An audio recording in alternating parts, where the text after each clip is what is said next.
Redmi Note 8 Pro reading mode enable and disable setting. नमस्कार दोस्तों, स्वागत है आप सभी का तिकिराज यूट्यूब चैनल पर।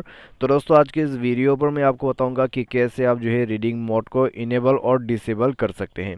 तो अगर दोस्तों आपको पता नहीं है तो आज के इस वीडियो को पूरा जरूर से देख लेना। मैं आपको शो करके बताऊँगा कि कहाँ पर जाना है, किस तरीके से इनेबल करना है और डिसेबल करना है तो कैसे आप कर सकते हैं। ठीक है, तो चलिए वीडियो को शुरू करते हैं और देखते हैं। वीडियो शुरू करने से पहले अगर आपने चैनल को सब्सक्राइब नहीं किया है तो सब्सक्राइब करके बेल आइकन को क्लिक करें। यदि आप ऑनलाइन पैसा कमाना चाहते हैं तो वीडियो डिस्क्रिप्शन पर आपको लिंक मिल जाएगा और किसी भी प्रॉब्लम के रिगार्डिंग पर आप हमें ट्विटर पर फॉलो करके मैसेज कर सकते हैं।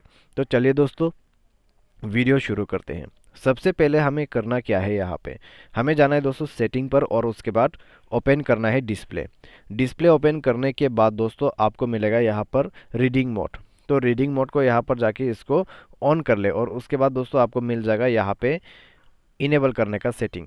यहाँ से आप डिसेबल भी कर सकते हैं, इनेबल भी कर सकते हैं और ब्राइटनेस को एडजस्ट भी कर सकते हैं। ठीक है, आपके रीडिंग मोड को एडजस्ट भी कर सकते हैं कितना रेडिश आपको चाहिए। तो इस तरीके से ये काम करेगा। और अगर आप शेड्यूल चाहिए तो आप दोस्तों यहाँ पर शेड्यूल भी बना सकते हैं। रीडिंग मोड को ऑटोमेटिक ऑन भी होगा, ऑटोमेटिक ऑफ भी हो जाएगा। ठीक है, शेड्यूल के मदद से। तो इस तरीके से दोस्तों आप जो है रीडिंग मोड को इनेबल डिसेबल कर सकते हैं अपने Xiaomi के डिवाइस पर। तो आज के इस वीडियो पर दोस्तों बस इतना ही। Thanks for watching.